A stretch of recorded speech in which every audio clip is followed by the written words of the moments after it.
Hello hello hello hello hello hello बंद हो रखा है। चलिए पता नहीं है मोबाइल का जो प्रॉब्लम है क्या, उसके लिए अपना लोग वेट तो नहीं करेंगे। पहली बात क्योंकि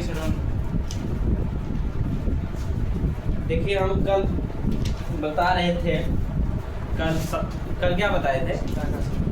नहीं कल बताए थे हम भाषा के बारे में। ये बात कान खोल कर सुन लो, और कान में नहीं दिमाग में डाल लो, पेट फेफड़ा गुर्दा सब में डाल लो कि भारत का कोई राष्ट्रभाषा नहीं है। और एग्जाम में अधिकतर ये पूछा जाता है भारत का राष्ट्रीय भाषा कौन सा है। हम लोग का कोई राष्ट्रीय भाषा नहीं है। हिंदी को आधिकारिक भाषा माना गया, आधिकारिक official language. Hindi is the official language in Indian government. Okay, so you understand for your mind, Hindi is not a national language. Okay, तो इस बात को समझिए कि भारतीय संविधान में किसी भी धर्म और किसी भी भाषा, न धर्म को कोई धर्म माना गया है। आजकल कुछ झोलकंडे लोग, लफे लुच्चे लोग हिंदू राष्ट्र बनाने पर तुले हैं। हिंदू है तो हिंदू राष्ट्र बनना चाहिए, नहीं बनना चाहिए इस पर हम नहीं जाना चाहते हैं, लेकिन हम लोग का संस्कार रहा है सर्वधर्म संभव का, क्या वसुधैव कुटुंबकम का, जो भारत को आगे और भारत जिसके लिए जाना जाता है वह वसुधैव कुटुंबकम, क्या पूरे पृथ्वी को अपना परिवार माना है भारत। तो इसलिए धीरेन्द्र बाबा शास्त्री है, पोस्टर बॉय है अभी हिंदू का, क्या उनका पूरा मांग है कि हिंदू राष्ट्र बनना चाहिए। और बहुत सारे धर्मगुरु हैं जो अब बीजेपी का प्रचार कर रहे हैं। इस बात को समझिए, पटना में आके विद्यार्थी चुना है तो आके प्रचार कर रहे हैं ये जो हिंदू को आगे बढ़ाएगा आप उसको आगे बढ़ाइए। इसका मतलब क्या हिंदू राष्ट्र। तो चलिए खैर उस पर नहीं बढ़ेंगे। तो लेकिन भारतीय संविधान जो लिखा गया उसमें किसी भी धर्म और किसी भी भाषा को राष्ट्रीय भाषा और राष्ट्रीय धर्म की घोषित नहीं किया गया। आप अपने इच्छा के अनुसार, आप अपने मन के अनुसार कोई भी धर्म ले सकते हैं, कोई भी धर्म अपना सकते हैं और किसी भी धर्म में आप जा सकते हैं। अगर आपको लग रहा है कि हिंदू धर्म ठीक नहीं है, मुस्लिम धर्म ठीक है, आपको कोई रोक छेक नहीं करेगा। हाँ, लेकिन अगर किसी को आप जबरदस्ती करिएगा तो ये गलत, ठीक ना। तो धर्म परिवर्तन करना सही है लेकिन जबरदस्ती नहीं, भारतीय संविधान के अनुसार। और किसी भी भाषा को राष्ट्रीय भाषा का दर्जा नहीं दिया गया है। हिंदी को आधिकारिक भाषा या राजकीय भाषा माना गया है कि आप पूरे भारत में अगर हिंदी बोलते हैं तो सबको मिलता है। और भारत क्या पूरी दुनिया में जाते हैं, मोदी भी जाता है तो उधर भी ट्रांसलेटर लेके जाता है ना कि आप हम हिंदी बोलेंगे, आप उसका इंग्लिश लैंग्वेज करके मुझे को सुनाइएगा। तो ये कल हम बात बताया। और हिंदी सहित कुल 22 भाषा को क्या गया, अनुसूचित भाषा में शामिल किया गया है ना। तो इसीलिए मतलब अनुसूचित भाषा मतलब संविधान में जगह दिया गया। आइए बढ़ते हैं, इसको तो पहचानते ही होंगे। ये है स्टडी विद ब्रजेश बादशाह के class 1 to 10 online with offline YouTube channel है हमारा, स्टडी विद ब्रजेश बादशाह। और फेसबुक पेज है स्टडी सर्कल करके। और ये शख्स बहुत खराब आदमी है, बहुत खराब। ये छड़वा बड़ा खराब आदमी है।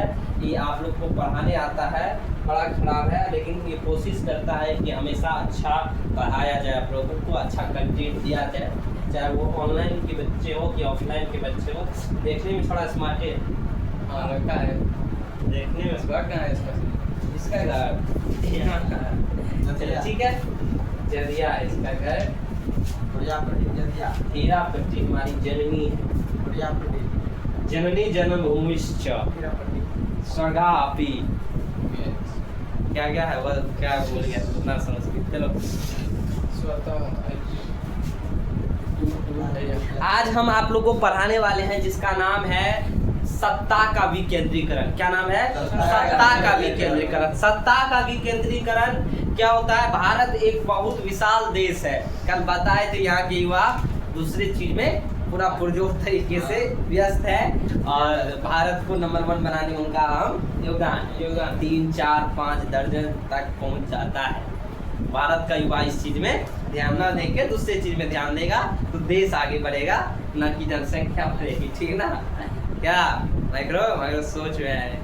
मेरा भी शादी ब्याह आगे होने वाला है। अरे अभी नहीं होगा, पहले पढ़ लिख के सरकारी नौकरी ले लो। सरकारी नौकरी लगेगा ना भाई, लेगा ना, उसका एक अलग मांग होता है। 30 लाख, 35 लाख, 40 लाख, सुंदर सुंदर समझ रहे हो? सुंदर सुंदर अभी कौन है, क्या कहता वो नीरज सर का शायरी है, अभी मान लोगे हार तो कैसे ससुर जी देंगे थार। अभी मान लोगे हार तो कैसे ससुर जी देंगे थार। अभी करोगे मेहनत अपने अंदर लाओ हुनर तो ससुर जी देंगे फॉर्च्यूनर। तो इसलिए अगर फॉर्च्यूनर लाना है अपने अंदर हुनर लाइए, अगर थार लाना है तो हार मत मानिए। ठीक है? तो इसलिए थार चाहिए तो ससुर जी पे डिपेंड क्या है, अपने को पढ़ लिख के सारा क्या क्या ले लेंगे, एरोप्लेन प्राइवेट जेट ले लेंगे, उस पे जाएंगे। ऊपर में एनिमल मूवी देखे, ऊपर में जाके अयाशी करता है तो रणवीर और क्या नाम उसका, रश्मिका मंदाना, हाँ ऊपर में जाके अयाशी करता है। चलिए आगे बढ़ते हैं। देखो देखो देखो देखो, हम पर आ रहे थे सत्ता का विकेंद्रीकरण। क्या हुआ? भारत एक बहुत विशाल देश है। इस विशाल देश में, अरे यार मतलब उस विशाल देश में 2 स्तर की सरकार से काम चलाना बहुत मुश्किल हो गया। 2 स्तर के कौन कौन सरकार? एक केंद्र सरकार, एक राज्य सरकार। अगर राज्य की भी जनसंख्या देखो तो यूरोप एक कंटिनेंट, एक महादेश है ना, यूरोप महादेश है ना जी, महादेश है ना। भारत के कुछ राज्य तो उस यूरोप के एक देश से भी बड़े हैं। एक देश से बड़े बड़े राज्य है भारत के, ऐसा समझ लो। और अकेला रूस का जनसंख्या, रूस कितना बड़ा देश है, शक्तिशाली देश है, उसका जो जनसंख्या है उत्तर प्रदेश से भी कम जनसंख्या। आप सोचो, सोचने वाली बात। देश का युवा एक राज है वहाँ, एक राज यहाँ भारत में, और वहाँ एक देश है जिसका नाम रूस है। वो जनसंख्या के मामले में उत्तर प्रदेश से भी कम है। अपना लोग रोज एक रूस को, ऑस्ट्रेलिया को जन्मा देते हैं, ऐसा समझो। हाँ समझ रहे हैं ना? ये छोड़ा बार मजा लेता, ये मजा लेने में, ये पीछे ने मजा लेने में तो ये क्या तो चलिए, तो इसलिए तो इसीलिए इसमें क्या करना पड़ा कि लोगों का जो भागीदारी हो रहा था वो कम हो रहा था। लोगों का भागीदारी कम होते जा रहा था। किसमें? सत्ता में भागीदारी। बैठिए। सत्ता में भागीदारी कम होते जा रहा था। सत्ता में भागीदारी उसका क्या हो रहा था? कम हो रहा था। क्यों कम हो रहा था? क्योंकि जनसंख्या इतनी बढ़ी भी है। इधर ध्यान दो ना, हम पकड़े जनसंख्या इतनी बढ़ी हुई है कि लोग सही से एक केस का ले लो ना, एक केस अगर करते हो ना तो तुम्हारा न्याय कब आएगा? तुम्हारा तारीख पे तारीख देते रह जाएगा, कोर्ट से लड़ते थक जाओगे। जब बुढ़ारी आएगा तब तुम्हारा वो फैसला सुनाया जाएगा। जब जिंदगी बीत गई, तब मेहरारू भाग गई, उसका केस अभी तक चलता। तो ये कहाँ से होगा? तब तो बुढ़ारी बीत गया, दूसरों शादी होगा नहीं। तो इसीलिए जो सरकारी कामकाज है वो काफी कठिन होता चला गया, क्योंकि जनसंख्या ही इतना बढ़ा। तो 2 स्तर की सरकार के लिए ये संभालना मुश्किल होने लगा। तब एक विचार आया कि सत्ता का विकेंद्रीकरण कर दे। सत्ता का विकेंद्रीकरण मतलब एक तीसरे स्तर की सरकार का निर्माण किया जाए। किस स्तर का? एक तीसरे स्तर की सरकार का निर्माण किया जाए, ताकि लोगों की सीधे भागीदारी हो, सीधे लोकतंत्र में उनका हिस्सेदारी हो, सीधे संविधान से उनका कनेक्शन हो। तो इसलिए हम लोग जिसका नाम है पंचायत चुनाव, जिसको पंचायती राज कहते हैं। क्या कहते हैं? पंचायती राज कहते हैं। पंचायती राज कहते हैं, उनका गठन किया गया। और उस पंचायती राज में ग्राम गांव के लिए ग्राम में मुखिया होते हैं, सरपंच होते हैं, समिति होते हैं, जिला में जिला परिषद होता है, ब्लॉक में पंचायत समिति का जो हेड प्रमुख चुना जाता है, प्रमुख होता है। वही शहर में आ जाओ, नगर निगम होता है, नगर पालिका होता है, नगर पंचायत होता है ना। तो उसका गठन किया गया ताकि लोगों की सीधे भागीदारी हो।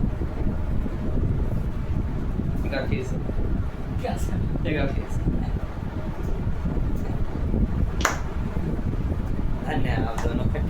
तो इसलिए तो सत्ता का क्या किया गया, विकेंद्रीकरण गया, सत्ता को तीसरे स्तर का सत्ता बनाया गया। कुछ ऐसे मुद्दे होते हैं ना, कुछ ऐसे मुद्दे, स्थानीय मुद्दे होते हैं, मान लो ससुर जी क्या कहते हैं हम, ये सास बहू में लड़ाई दिन रात होते रहता है। सास बहू को देख नहीं पाती है, बहू सास को नहीं देख पाती है आज तक। अगर लेकिन एक बात को, इस बात को समझना होगा, तुम लोग भी किसी रोज ससुर बने, तुम लोग भी कभी पुतोह लाएगा, तो इस बात को ध्यान रखना कि जिंदगी में बुढ़ारी में, अगर घर में उसके बुढ़ारी में किसी का जीवन में हाथ होता है, किसी गरीब लोग का, तो वो उसकी बहू के हाथ में उनका जीवन होता है। क्योंकि बेटा घर में नहीं रहता है, बेटा कमाने के लिए बाहर जाता है, आपको खाना कौन देगा ये आप बहू डिपेंड करती है। इसलिए आप बहू को मानिए, बहू भी आपको मानेगी, काहे न मानेगी। कौन बहू चाहेगा कि हमको सास से प्यार ना हो, कौन लोग नहीं चाहेगा। तो इसीलिए जिंदगी में कुछ बातें होती है जो हम मुख्यमंत्री से डायरेक्ट नहीं जाके मिल सकते, हम डायरेक्ट प्राइम मिनिस्टर से मिलने नहीं जा सकते, उसके लिए अपॉइंटमेंट चाहिए। तो इसलिए सरकार और संविधान को जब जरूरत होता है, और संविधान का यही खासियत है कि आपको जब जरूरत होता है ना, आपको जब जरूरत होता है तो आप एक नया संशोधन संविधान में संशोधन कर सकते हैं, आप उस संविधान में उस चीज को जोड़ सकते हैं। क्योंकि जब संविधान लिखा जा रहा था, संविधान सभा का गठन हुआ, तो उस चीज की जरूरत नहीं थी, लेकिन आज जरूरत है, उसको संविधान में जोड़ा गया। तो 1992 में एक अधिनियम पारित किया गया जिसको पंचायत राज कहते हैं, पंचायती राज कहते हैं। संविधान के धारा 243 ए से 243 ओ तक 11वीं सूची में 29 विषय को जोड़ा गया जिसको पंचायती राज कहते हैं। आज पंचायती राज, आपके घर में श्राद्ध है तो आपके मुखिया जी खड़े रहेंगे, आपके घर में संपीड़न है आपके मुखिया जी खड़े रहेंगे, आपके घर में विवाह है आपके मुखिया जी खड़े रहेंगे, आपका सास ससुर में लड़ाई हुआ पंचायत में मुखिया जी खड़े रहेंगे। प्रधानमंत्री मोदी जी और नीतीश कुमार तो नहीं आए, क्योंकि उनको राज देखना है भाई, उसको राजकीय महत्व का विषय देखना है। कुछ सड़क ऐसे होते हैं जो प्रधानमंत्री ग्रामीण योजना से बनाया जाता है, कुछ सड़क ऐसे जो मुखिया के फंड से बनाया जाता है। लेकिन महात्मा गांधी के जन्म जयंती पर 2 अक्टूबर 1992 ईस्वी को जवाहरलाल नेहरू के द्वारा पहली बार राजस्थान के नागौर जिले में, कहाँ पे, राजस्थान के नागौर जिले में पंचायती राज का शुरुआत हो गया था। नागौर जिला था, उसी में किसी ग्राम पंचायत में 2 अक्टूबर गाँव, इसलिए जब हमारे चाचा जी मुखिया 5वीं बार राज तिलक उनका हुआ है, तो वो भाषण सुनते थे। वो हमेशा एक्टिव आदमी है, हमेशा वो एक्टिव रहते हैं, आप लोग भी जानते होंगे राजेश यादव मुखिया जानते हैं, हमेशा एक्टिव रहते हैं। तो मतलब कभी कभी भाषण में ये कहते थे गांधी का पंचायती राज, गांधी का पंचायती राज, गांधी का पंचायती राज। तो कभी हिम्मत नहीं हुआ मुझसे पूछते गांधी का पंचायती राज क्यों कर। जब हम उस दिन पढ़ रहे थे पंचायती राज को, जब ये सत्ता का विकेंद्रीकरण हम पढ़ रहे थे, तो उसमें ये आया कि उसका जो शुरुआत हुआ था ना, तो 2 अक्टूबर 1992 ईस्वी को राजस्थान के नागौर जिले में, और पहली बार उसके राजस्थान के जो विधानसभा है उसमें संविधान में ये विधेयक पारित हुआ कि 2 अक्टूबर 1992 ईस्वी को राजस्थान के नागौर जिलों में पंचायती चुनाव हुआ, पंचायत चुनाव हुआ। उसमें बलवंत राय समिति के जो उसका नाम था बलवंत राय समिति 1952 का, उसी के विधेयक को उसी के नाम पे करवाया गया। तो 2 अक्टूबर जो 1900 गांधी का जयंती है ना, गांधी जयंती कब में आया था, 2 अक्टूबर को। तो 2 अक्टूबर को ही उसका क्या किया गया, एक ने कटले रे छावड़ा। उसके बाद पहले पंडित जवाहरलाल नेहरू जो भारत के प्रथम प्रधानमंत्री थे, उसके द्वारा शुरुआत किया गया। तो उसके द्वारा शुरुआत किया गया। तो इसीलिए जब वो बोलते हैं 2 अक्टूबर को तो गांधी जयंती था, तो इसीलिए कहा जाता गांधी के भारत के सपने का गाँव बनाना है। हमें स्मार्ट सिटी नहीं चाहिए, स्मार्ट गाँव चाहिए। स्मार्ट गाँव ये लालू जी का कथन है। और स्मार्ट गाँव अगर आपको चाहिए तो स्मार्ट नेता भी आपको चाहिए ना। इसके लिए सत्ता का विकेंद्रीकरण। आपका घर में जमीन की लड़ाई है तो आपके मुख्यमंत्री जी नहीं आएंगे यहाँ पे सुलझाने, वो गांव के मुखिया जी, गांव के सरपंच साहब, गांव की समिति साहब, गांव के जिला परिषद जी आएंगे, आपको सुलझाएंगे। और मेरा परिवार 90 साल समझते हो ना, पंचायती राज से जुड़ा हुआ है। तो मुझे इसका कुछ अनुभव थोड़ा बहुत है, तो इसीलिए हम कह रहे हैं। मेरा चाचा जी का फोन जब कोई संभाल लेगा ना, हम कहते हैं ये फोन के कैमरा फोन नहीं संभाल पा, इतना फोन आता, नहीं संभाल पाओगे, तंग आ जाओगे। अगर वो साइलेंट करके सोए नहीं फोन को, नहीं सो पाएगा। करके रख देंगे, वो तो हुआ ही कर देगा तो संभालना आसान है। हाँ चलो, तो आज उसी के बारे में हम पढ़ते हैं, उसी के बारे में जानते हैं, उसी के बारे में लिखते हैं। मतलब गन्ना कैसे पढ़ते? हाँ, यहाँ से ऐसे करके कोई दिक्कत। अरे तुम हो ना, तो कुछ भी मुमकिन है।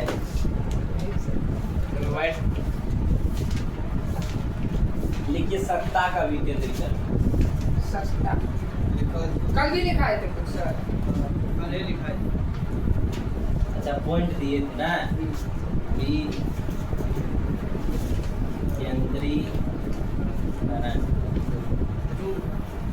हाँ, खड़ा रहो।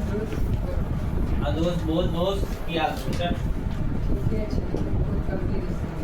कैसा हमारे बारे में छोड़े यार सही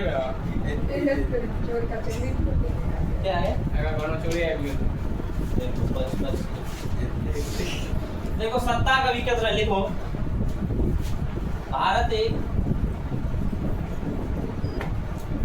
बहुल जनसंख्या वाला देश है।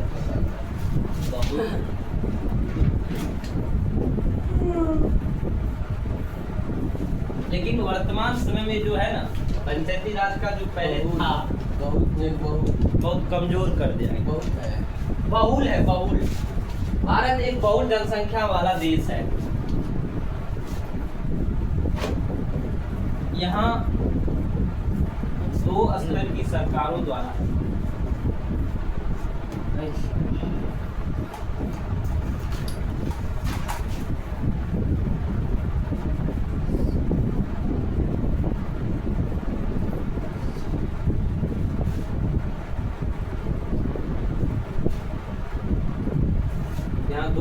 सरकारों द्वारा गांव के गरीब तबके पर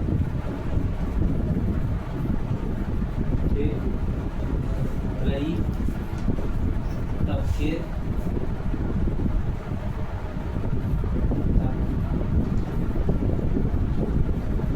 संभव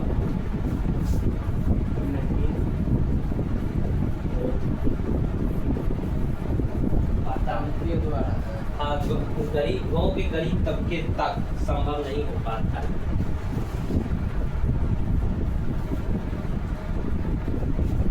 संभव नहीं हो पाता है।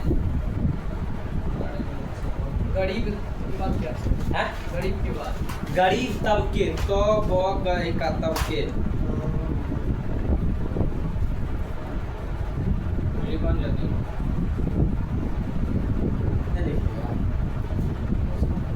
नहीं दिखाई दे रहा है जी, दिखाई दे रहा है। भारत के हाँ नहीं तो कुछ राज्य तो यूरोप के कई देश से भी बड़े हैं। कई देश से भी बड़े हैं। तो यूरोप के कई देश से भी बड़े हैं। अकेले उत्तर प्रदेश की जनसंख्या रूस जैसे देश से भी बड़ा है जनसंख्या।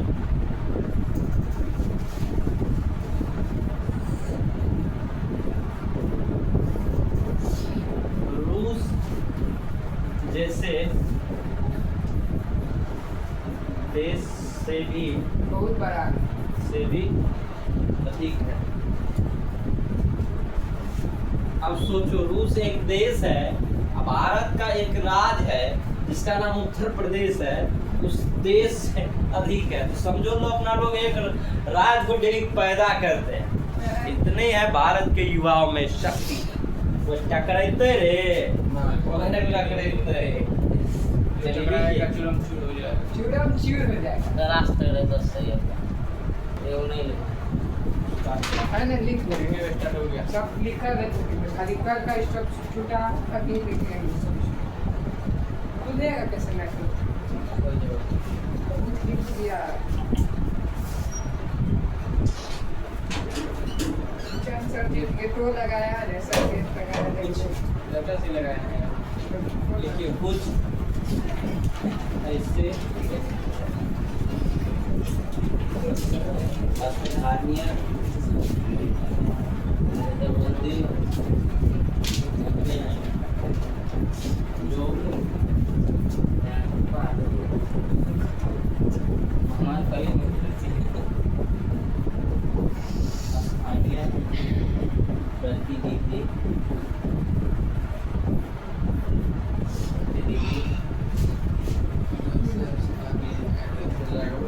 द्वारा ही दिखाया जा सकता है।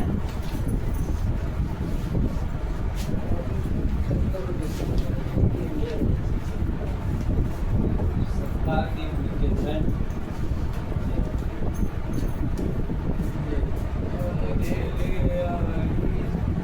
इससे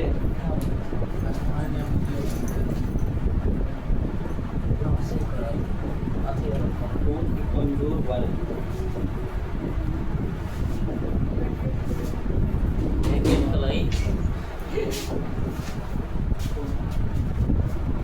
सरकारी तंत्र में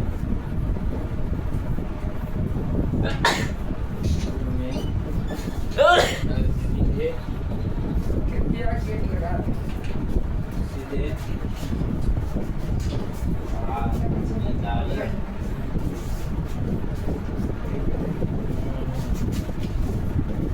सुनिश्चित होता है।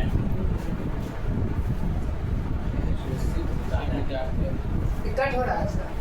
नहीं, ये विद्यार्थी है 1992 में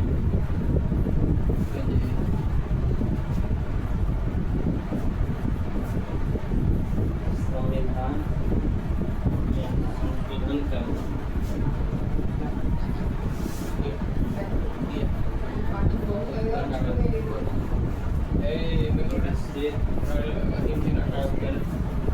से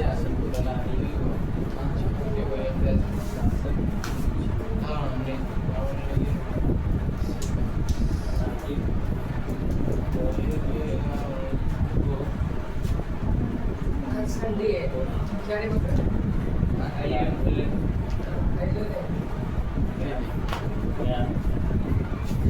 उसे मैग्रो कॉपी रहता है नहीं तो सर्जियों का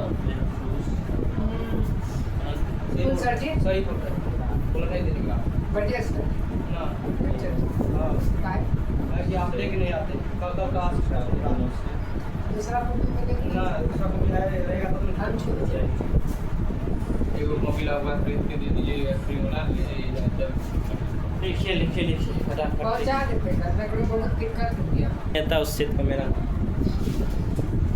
चलो आप कोई चलिए बेटा आप जो था चलिए ना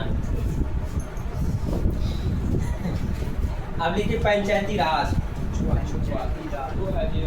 देखिए पंचायती राज क्या कर रहा है पानी पीने में ना देखिए पंचायती राज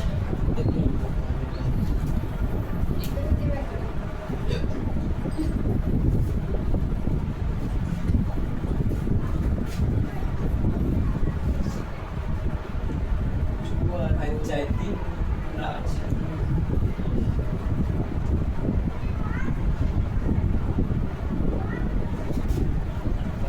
देखो राज्य सरकार को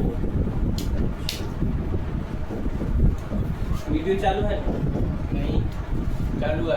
राज्य सरकार को अपने राजस्व में से जोड़ देना पड़ेगा। अपने राजस्व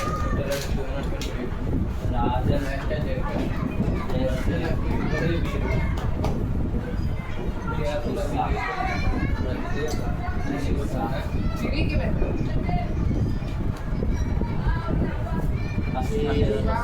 उल्टा हो गया हमने तो भी मिस्टेक कोई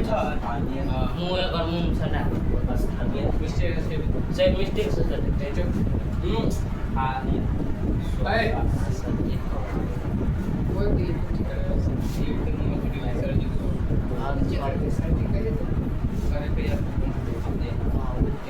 सब अलग सब कुछ पे हिस्सा अलग अलग राज्यों में यह हिस्सा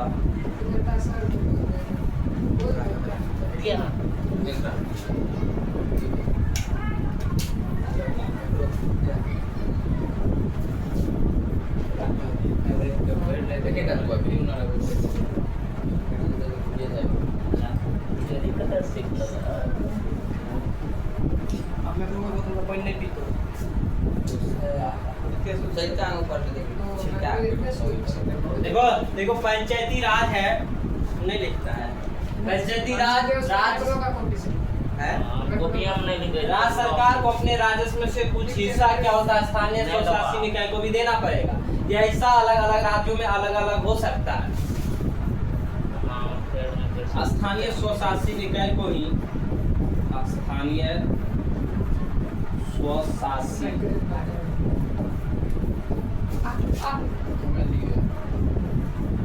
निकाय को ही पंचायती राज कहते हैं।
तुम पहले जो करे वो अपने वो लगी सही है खाला तुम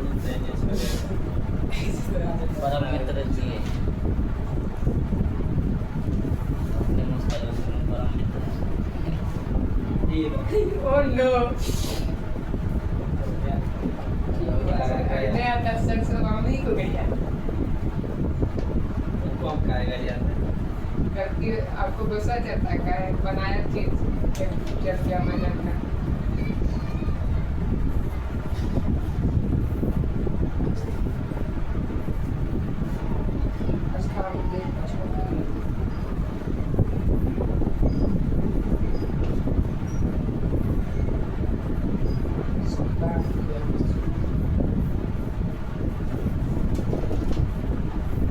नगर निगम। देखिए पंचायती राज क्या होता है? पंचायती राज में सरकार का जो राजस्व होता है, सरकार के राजस्व में से कुछ हिस्सा क्या किसको देना पड़ता है? स्थानीय स्वशासी निकाय को भी देना पड़ता है, ठीक है। और यह हिस्सा अलग अलग राज्यों में अलग अलग हो सकता है। कौन कितना देगा गांव के विकास के लिए, किस पंचायत में कितना वार्ड है, उस हिसाब से उसका बजट आता है, ठीक ना। स्थानीय स्वशासी निकाय को ही पंचायती राज कहते हैं। देखो पंचायती राज गांव में क्या होता है? ग्राम स्तर पर मुखिया जी होते हैं, ब्लॉक स्तर पर प्रमुख साहब होते हैं, जिला स्तर पर जिला परिषद या चेयरमैन होते हैं, फिर शहरी इलाका में जाओ तो नगर पालिका होता है, नगर पंचायत होता है, नगर निगम होता है। अपना यहाँ पे भी तो नगर निगम है सर। नगर निगम है। हाँ। हाँ तो नगर निगम, नगर पालिका भी है। नहीं, नगर पालिका, नगर निगम नहीं। चलिए लिखिए। कचरा उठाने जो आता है नगर निगम से। चलिए आज का क्लास इतना ही रहने देते हैं। कल इससे आगे क्या प्रोसीड कल करेंगे? सर, परसों सर। कल नहीं वही परसों। ठीक ठीक। जय हिंद। जय हिंद, जय भारत। वंदे मातरम। भारत माता की जय।